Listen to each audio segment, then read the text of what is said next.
in the heart of Kent. Hi, take it, this is Cheeky. There's a vet's practice like no other. He's very weak. Whatever the creature, there's someone here to treat it. This cat's in heart failure. Sorry, sweets. For the very first time, the surgery and its staff have been rigged with cameras. OK, I don't hear heart. Rates of adrenaline to make her heart go. I wasn't expecting it to be this massive. This is unbelievable. To give us a unique view into this extraordinary world.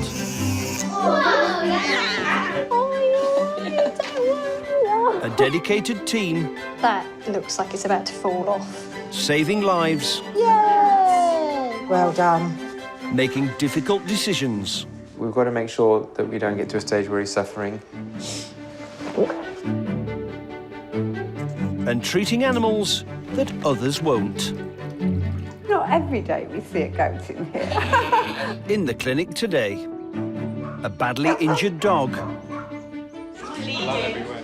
turns reception into a bloodbath. All right. A lizard could lose a limb. That gets tighter and tighter. The toe actually can sometimes come off. And a parakeet has wing trouble. Oh, God. His feathers have just been mutilated. Expect the unexpected. Good job, everybody. Inside the vets.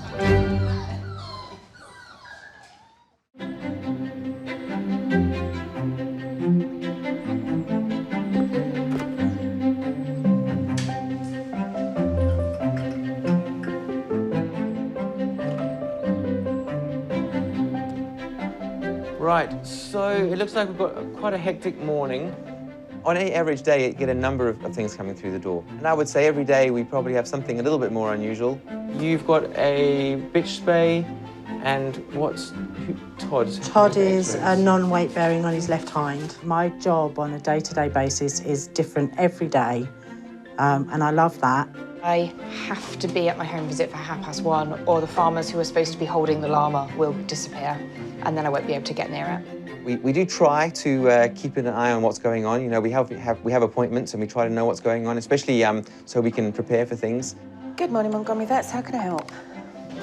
But then emergency comes in and it all just goes out the window. OK. And is it still bleeding, or has it stopped at the moment? OK. I'm going to take the emergency slot and look him in there, because I think we need to look at it as soon as possible. Obviously, it's hurting him. All right, thank you. Bye.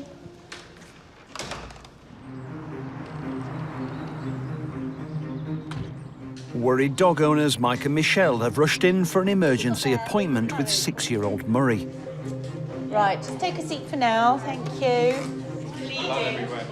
He's bleeding heavily from his tail. That's fine. We'll come and sort that out in a moment. I'll get some paper towel. Well, I took Murray out on his normal walk into the woods, and when I got him back home, I was washing him in his bath, and then it just started swishing blood everywhere, so I knew something was up. Murray is immediately seen by vet Joe. Right, OK, you want to... Yeah, sorry. Don't worry. Let's try and have a little look first. Be careful, because if he wags, it goes everywhere. Yeah, tail injuries are a bit of a nightmare in that sense. It's spread blood everywhere. It's literally up all the units, up the wall, blood everywhere. OK, would you be able to just hold that as you were for a second, just while I go and get some backup? I'm just going to go and get a nurse to give us a hand. All right, then. Joe needs to get help, and dog-loving nurse Faye doesn't need to be asked twice to lend a hand. I'm just going to get some bits to clean. OK. Hello. Hello. Yeah, you? How did we do this? I don't know. Oh, my goodness, you did that well, didn't you? OK.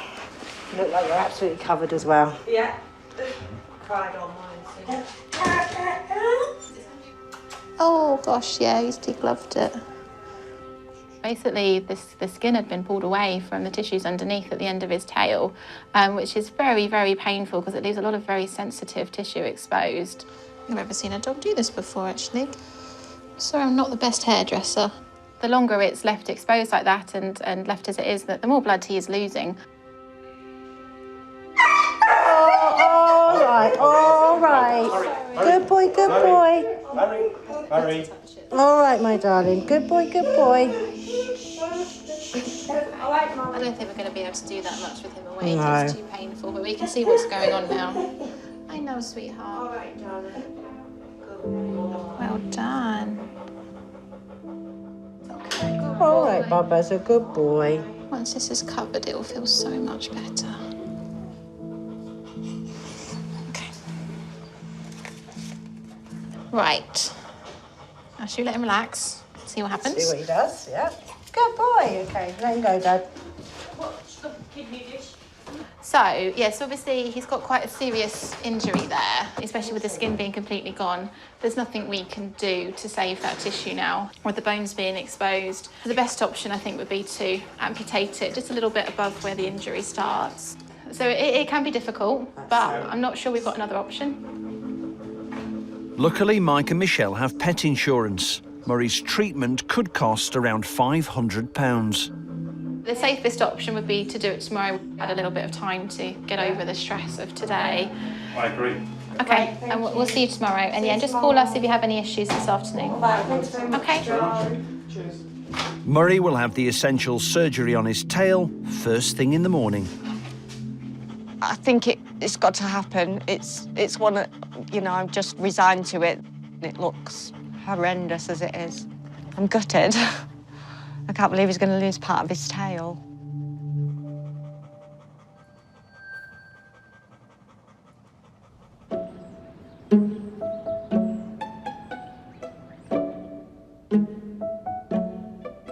Clive is really good to work with. He also takes teasing in very good spirits, being the only man in an all-female practice.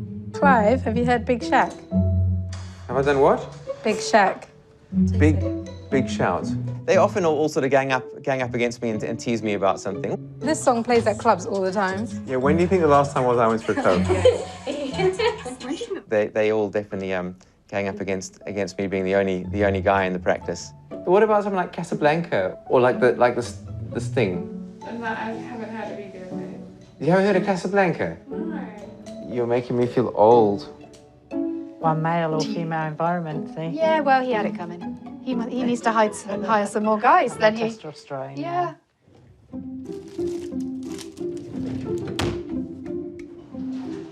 Thank you very much. Hello. You all right? Yeah, fine, thank you. Amy Corris with Tuvers. Lovely, thank you. I've been pain in the bum now. I got them up this morning thinking they could go to the loo before we got in the car, but they chose to go once we're in the car. So. Amy and her ferrets, Arnie and Womble, have an appointment to see Vet Lindsay. Right, how are you? Yeah, not too bad, thank you. How are you? Not too bad. Excellent. So this is Arnie. He's about 2 years old. I've had Arnie about a year. I think we've seen Womble before. Yes. And so this is little Womble. Womble was called Womble because he was found abandoned on Wimbledon Common. He's about 7 years old, so he's the old man of the two of them. He's a bit scraggly now, bless him. He's got ongoing diarrhea issues and a mass in his abdomen found at his previous vets. Yes, and then it's probably been in the last week or so that he started to lose weight again. And we actually noticed that there's some blood around his bum. Womble's old age and ongoing illnesses are a real concern. Womble. Hello. He's such a nice ferret. He never even nips at anything. He just... And he's still got a lot of energy, as you can see. What, 0.73? Right, fine. Okay, he has put on weight since I last saw him, so that's good. Oh, good. What we'll do, sweets, while I'm looking at your bottom and being a horrible human being, we will take a temperature. Oh, your favourite, isn't it? It's because I'm so mean. I am. Gonna have a little look then. Need Mummy hold you up? Oh, you're gonna like this, Womble. All right, too. I know. This is the worst bit ever. Okay, 2 seconds. No, don't wiggle around. Stay still, darling. Ooh. Worst human being. I know, there we go. So his temperature's kind of high-end normal, but not I definitely think some antibiotics would not be amiss. Okay. Could you grab him a small litter tray, only if he does need to go to the loo, it'd be much more pleasant in a litter tray. No worries. Thank you.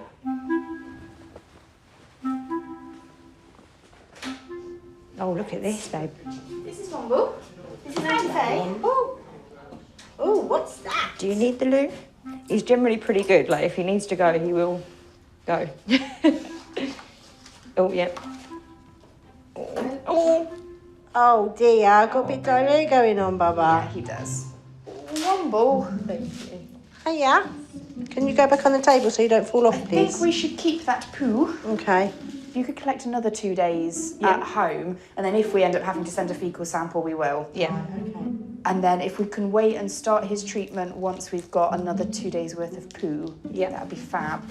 So bringing in the poo samples is going to be a bit of a challenge, particularly as he has got quite severe diarrhoea. Oh, he's feeling a bit sorry for himself now. I can't believe I just had diarrhoea in front of strangers and they poked me with a needle. It's mean. Oh dear, babe. So they've given me a little poo collector with a little scoop. Yeah, that fun task for the mornings. But the ferret fun isn't over yet. There's still Arnie to see. Arnold we haven't seen before. No. Now, he's generally very good now, but he is younger, so just be a bit more wary of this one. You're quite big. He's a big boy. Right, so what's... Ooh. Yeah. He was outside playing and sort of running about, jumping around, and he fell, and he just laid there very, very limply, which is unusual. Normally, he'd be straight back up. In his fall, Arnie could have done serious damage to his spine or pelvis. We've noticed that he does seem to be dragging this leg, and he doesn't have full mobility on it. So I'm just worried. Okay. Hi, Arnold. Hello. Lindsay's body camera captures all the action. What are you doing? You coming to say hello? Are you? Are you a lovely ferret? He says I... Or did he nip you? Yeah, no need of that. Right, can you face Mummy while I have a feel of your back? Are you okay restraining his head? Yeah. It's okay. Oh, all right, little boy. It's all right, babe. Okay. Okay. Oh, what have you done here? I can't feel any crepitus apart from a little bit of a click in that ankle, but sometimes it's very difficult in ferrets to, well, in any animal really, to feel these things. I think we either try him on pain relief or we have him in for anaesthesia and x-rays to see if he's done something. The most common place to damage would be the pelvis. So yeah, I mean, we certainly can trial him on treatment in the first instance and see how he gets on. But if he's not really improving by the end of a week, I would definitely say let's get him in. And do some x-rays. Yeah. If you have a seat in reception, I'll just get all the meds popped up for you. Brilliant. Right, coming in. And you. Good boys. Great. All right, bye, Thank trouble you very one and much. trouble two. Cheers. Thanks.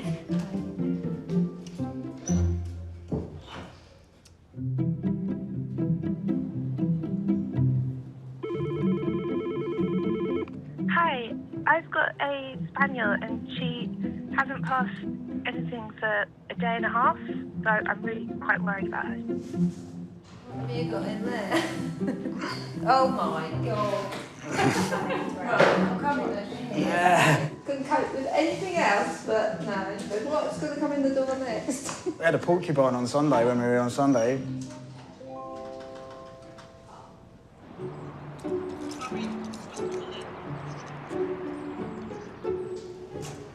Michelle's come back with Murray. Yesterday, the vet decided they'd have to amputate the tip of his tail. I was in total shock. And I went home and just blubbed and blubbed. And Murray cried all day. So it was really a tough day. I'm glad to bring him in to actually get it sorted now. Stop wagging. I'm sorry. But sensing that this may be his last chance to leave his mark, Murray, stop! Murray's back to his old tricks. No, maybe he got maybe a bit excited as he's come in. Hi. Oh, don't worry. We're quite used to it. It's not the only... Do you know what? It's been with you as a bled at all. Oh, don't worry. That's just the way it goes. Come on through. I mean, you go on through. Just go on through. Just go on through. Right. and start.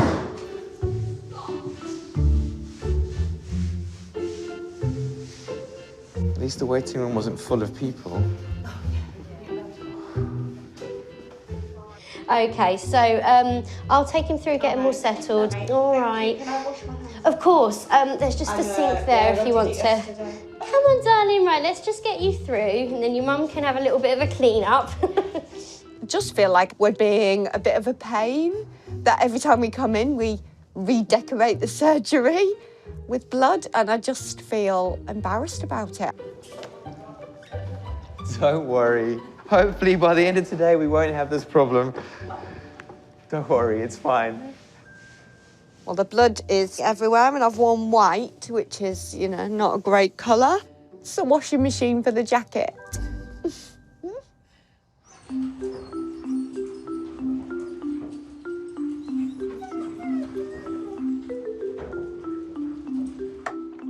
Is this the thermometer you used?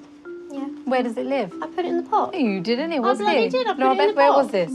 Wasn't it here? Well, it fell out then, didn't it? Yeah, that's it. She knows.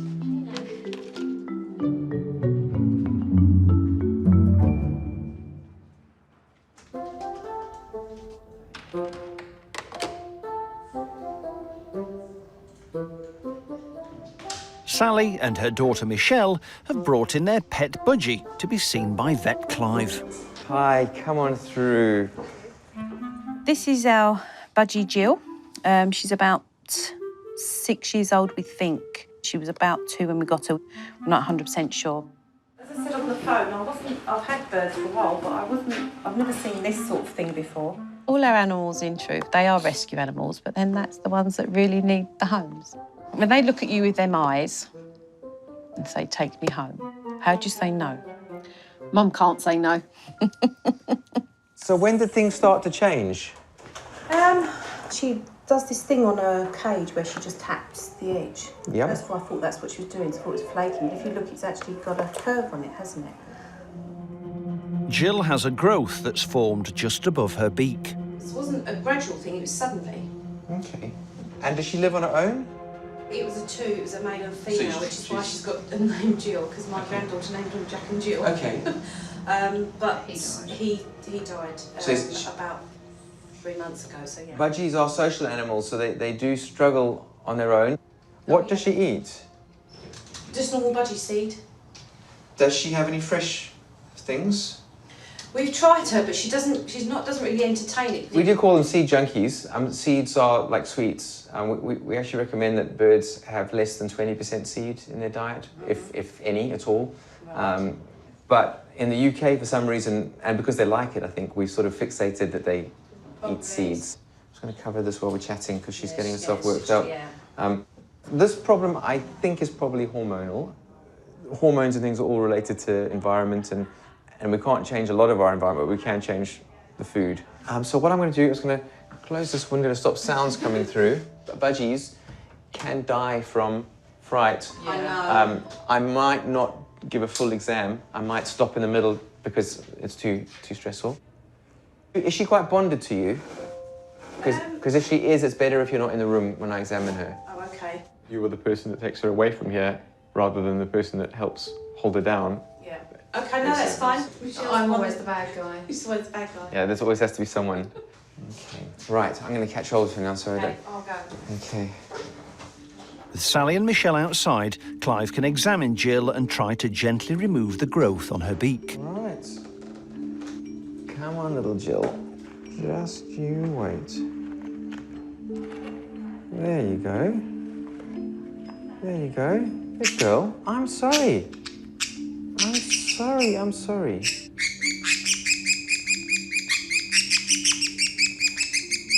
I'm sorry. I'm sorry.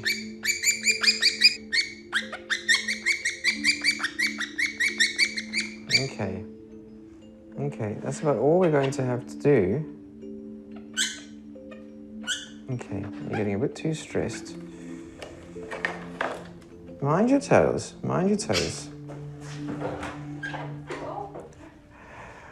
Right, okay, so, yeah. Oh, yeah, that's why I did stop before I finished properly. But it's just a hypertrophic sear.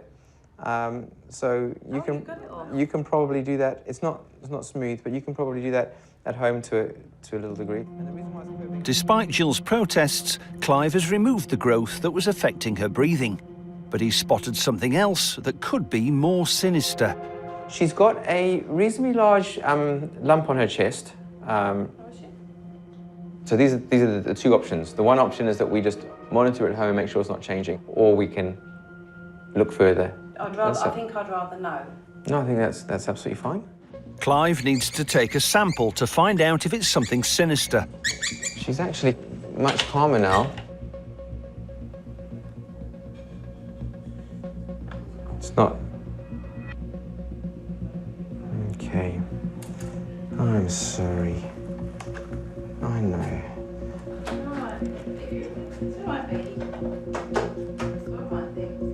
I'm just going to go and look at this under the microscope. Okay. When I check the lump on Jill's chest, always the worry is that it's more of a nasty malignant tumour. Budgies are quite prone to tumours, so that was definitely my first concern.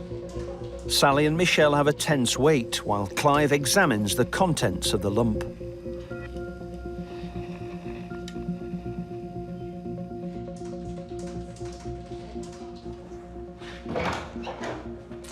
Come on through. Right. Okay, so good news. Only fatty cells can be found, so we can be pretty sure that's what it is. Looks like Jill's been living the high life. Her lump's just fat. I will still watch it, that it doesn't get big and sort of interfere with things. I definitely wouldn't suggest we do anything about it. It is a relief, because as soon as you said there was a lump in her chest, you automatically think, oh no. Great, okay. Nice to meet you. She's absolutely fine, so I'm quite happy taking her home. Nice, healthy bird.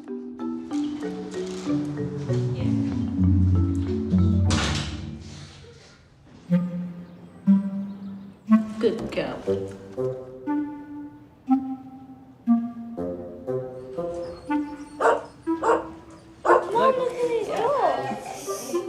Look at the cute doggies. Look with lampshades on.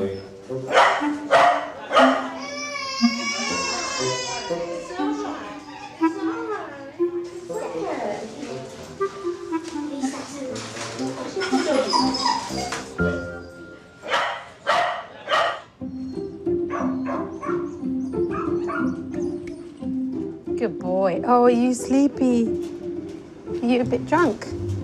This morning, 6-year-old dog Murray is having his surgery. I've dropped Murray off. He's going to have an amputation to the end of his tail. We got stuff to eat. After a few minutes, the anaesthetic kicks in. And Murray's ready to go under the knife. I just want him to be okay. He's our second child. He's my baby. He's absolutely my baby. Yeah. Oh, jeez. My goodness. Assisted by Nurse Lucy, vet Laura Beth needs to work out the best place to make her incision. I'm not taking that one, that's too close to the wound. So I'm either going to go this one or this one. This one's got more meat. I think that one's probably... It's got more meat. Well, more meat to close over, you know? Yeah. Laura Beth needs to leave enough excess skin on the end of Murray's tail for it to heal properly. Oh, this is nice, healthy, bleeding very well. Gonna need some more swabs though, so. But the tailbone is proving tough to cut off.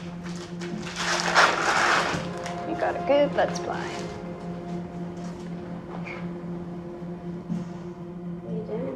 All right, dissecting back. It's so messy. Always got an all. After almost 30 minutes on the operating table, the surgery is proving to be tricky. We've got some big arteries that run along with supplying the tail, which is why they bleed very well when they've traumatised the end, so we have to be careful with that.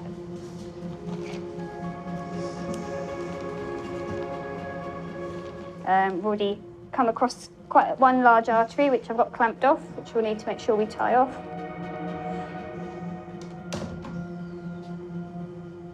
Hey, there we go.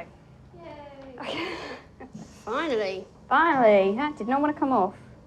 It's quite a decent chunk, isn't it? It's like the length of my finger. With the end of Murray's tail removed, Laura Beth can get the wound stitched up. Right, I can't fit any more on there, and it looks a bit gruesome, but when that falls off, the skull comes out, it should look good. The anaesthetic is starting to wear off, and Murray is coming round. All right, all right, all right, all right. Don't fall off the table. He says it's not. You took the tip of my tail off. Murray can now begin the long healing process.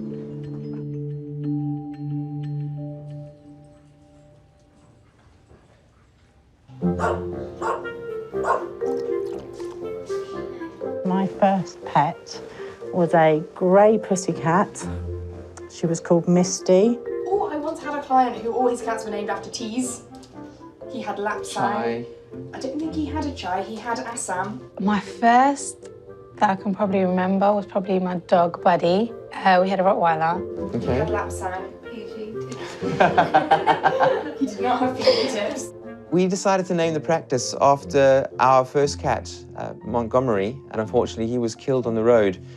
So when we came to opening a practice, we decided to honour him and name it after him.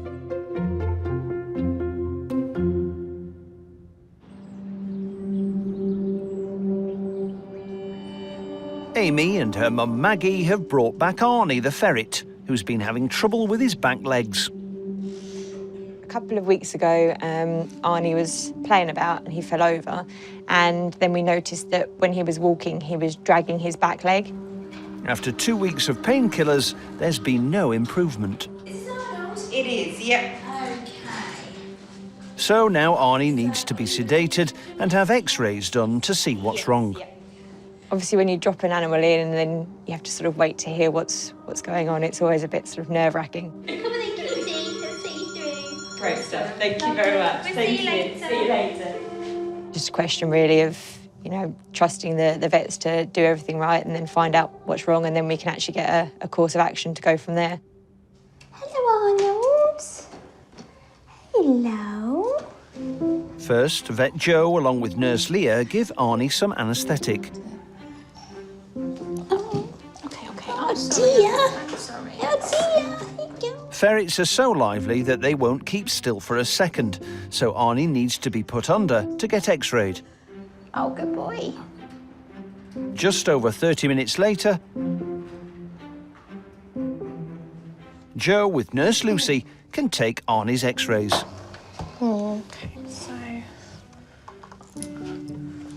yeah, I think that probably is fine. Okay. Yeah. X-rays. Arnie has a good set of x-ray pictures, but there's been a slight problem. His penis is in the way. Well, that's rude. I know. Okay. Joe wants to get a second opinion from Vet Lindsay. But it's not that clear-cut, but that definitely looks higher and more attached than that side. Yeah. But there's no fractures elsewhere. It does look weird, doesn't it? That was penis is really annoying. I know. I don't know if a doctor could do about it though. Chop it off. Unfortunately, ferrets have a bone in their penis called the os penis that was right in the way of the area we needed to look at. Gosh, that os penis is so weird. It's just... seems unnecessary, doesn't it? It does. Why do you need a hook? So we had to reposition things and take another view so we could see what was going on. It looks like he's hurt his pelvis. Yeah.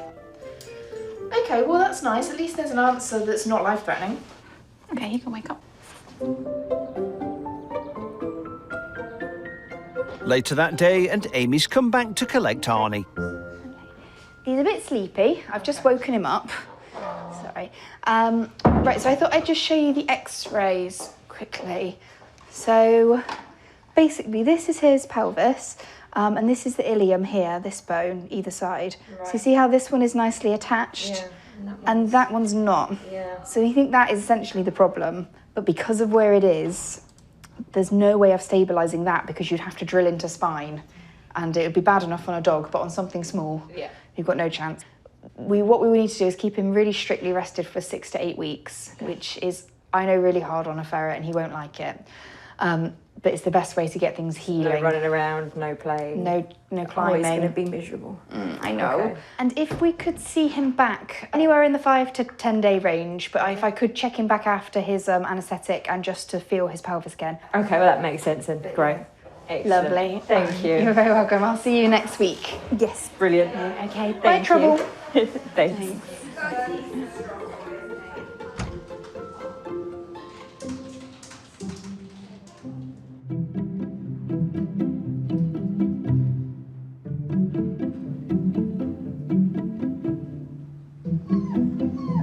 Hi, Trouble. For as long as I can remember, literally I've always wanted to work with animals. It's as simple as that. What she did to you, Murray? Hey? Being in a job where you're able to treat animals, nurse animals, it's literally as simple as that. It's amazing. I love my job. Hi! Oi! You're so cute.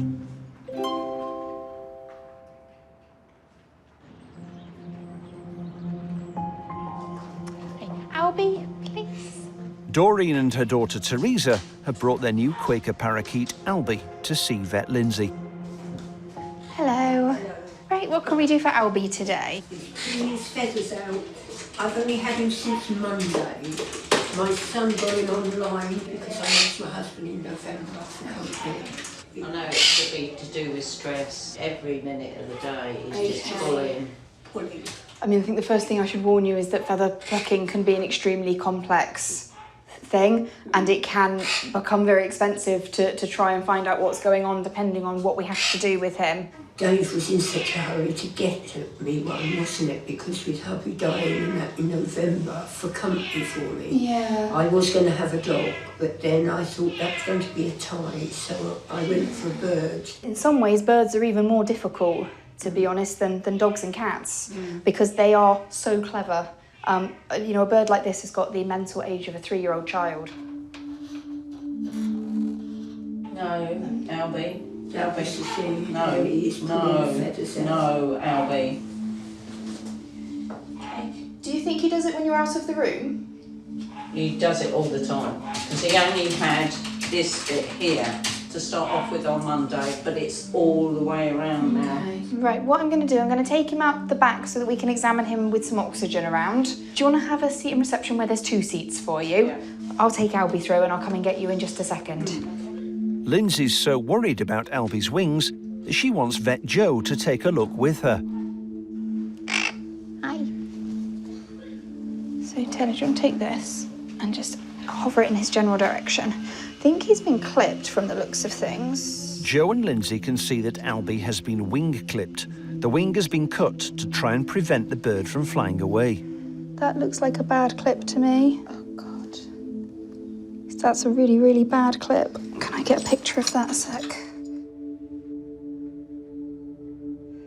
And I think his feathers have just been mutilated. They're probably really uncomfortable.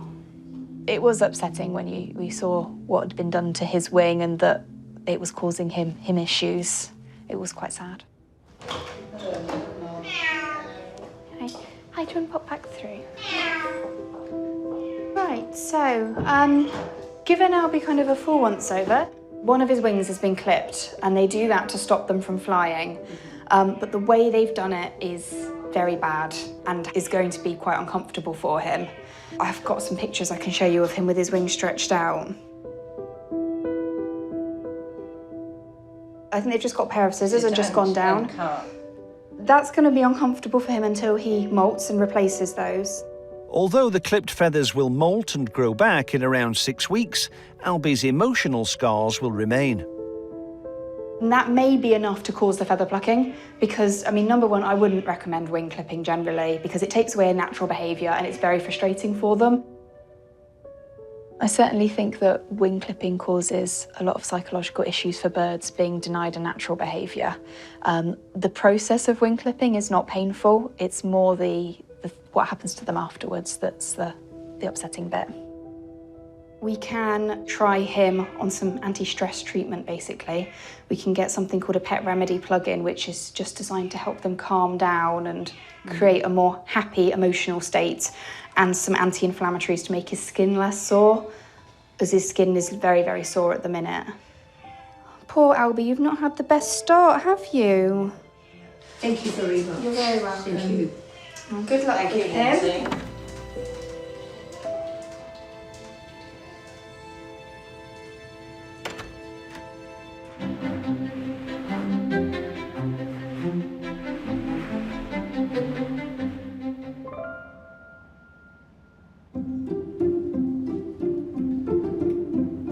Regular at the vets, Ben arrives with a small box. I've come into the vets before and they thought I had a delivery of something, and the receptionist sent me around the back to drop it off. There isn't a Ben. We have a Darwin and a Kevin. They're the animals. Oh, okay. Oh, sorry. Sorry, Ben's me. Got it. Thank you. Now they've figured out who's who, Ben can be seen by Vet Joe. So this is Kevin. Kevin is a fire salamander. He's about 18 months old. This is Kevin. That's Kevin. That is a great name for a salamander. I love it. Ben works at the local college and uses his pets as part of his teaching. He's noticed Kevin has a problem with his left eye. It sort of looks completely closed now. It's not like an abscess or that, doesn't it? Okay. Right, well, let's have a look. So it looks, basically, the bottom half of his cornea is covered by that white substance there. Yeah, it sort of looks most like infection. Joe wants to clean out Kevin's troublesome eye. It's so minute, it's not easy. It's just such a tiny eye. So it looks almost like just a thick layer of discharge there. Doing anything with an animal that small is more challenging, but particularly when you're dealing with something like an eye, which is really tiny, it does make it quite difficult to do the cleaning that we needed to do. Okay, so we've got quite a lot off, but not all of it. And the eye underneath does appear to be okay. So perhaps if we just start basically by flushing the eye a couple of times a day, what we're hoping is that there's just something in there. I know we've got a monitor lizard, which is really cool. Next one. It's an exciting afternoon. Hopefully he shouldn't be as difficult as he is. He's a bit bigger. Okay. So this is Darwin. This is Darwin. Oh, isn't he cool? Darwin's about 2 years old. He's probably fully grown now. He's a little bit more active than Kevin is. You're worried about a toe with him? Yeah. He would have to be someone like George Clooney or Brad Pitt because he's just stunning. That one there. Oh, yes, okay. And this one here. They're sort of bent inwards. And when did he last shed? Do you know? Oh, he shed recently, a couple of weeks ago. Lizards shed their skin every few months. It's a natural process which renews the skin, so it renews the protective barrier and also can help them heal and remove any parasites that they have on them. But sometimes, especially in captivity, they can struggle to get off all of the old skin, and if that's become stuck, that can cause problems for them. Well, it's very lively. He is. He does enjoy going out. Yeah, so we've got some sort of shed on the feet there, which isn't stuck. This isn't coming off, it's slightly retained there. So this is actually a relatively common problem in lizards. If they don't shed fully, you can end up with a stricture, so it tightens around the toe, and that can then affect the blood flow to the toe and cause injuries. Consequence that can sometimes be actually losing toes, because if that gets tighter and tighter, the toe actually can sometimes come off. Do you give them baths at all? They normally have one every 2 weeks. Okay, so with something like this, we would normally recommend doing it actually several times a day. If you can do it 2 or 3 times a day, and hopefully we'll find that it gradually comes away. Okay. Thank you very much. That's okay, look. Cheers.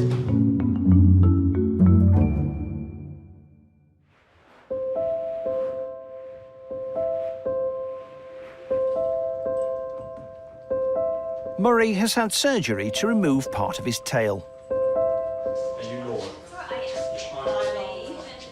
Mike, Michelle and their 9-year-old son Daniel have come to collect their family pet.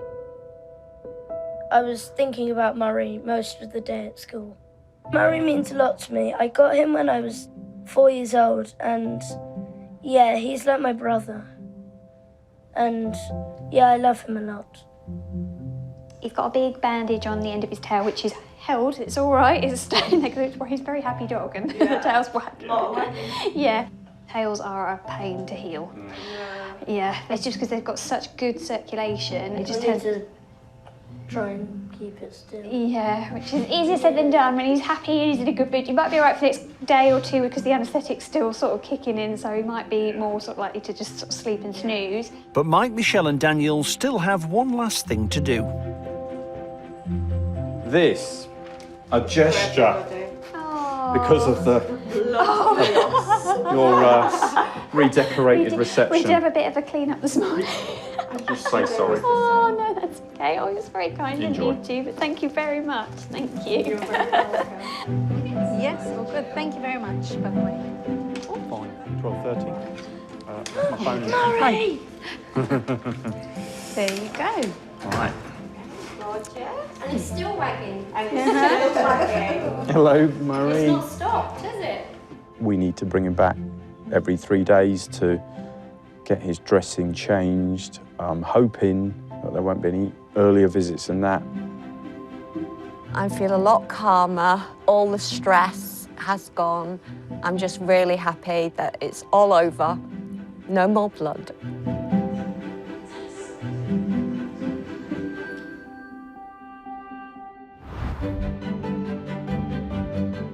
After a fortnight in bandages, Murray's tail healed well and he's happily running around the woods again. Stressed budgie Jill hasn't had any more trouble with her beak and now lives in a brand new cage. Sadly, Womble never really recovered, and 7 weeks after his visit to the vets, he died of old age.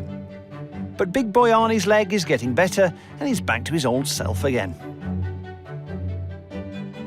Monitor lizard Darwin has been enjoying 2 baths a day and his skin is better. And after 2 weeks of regular washing, Kevin the salamander's eye has completely cleared up too. Parakeet Albie's life has completely changed. He now lives with Doreen's daughter Teresa. The feather plucking is improving and his feathers are growing back.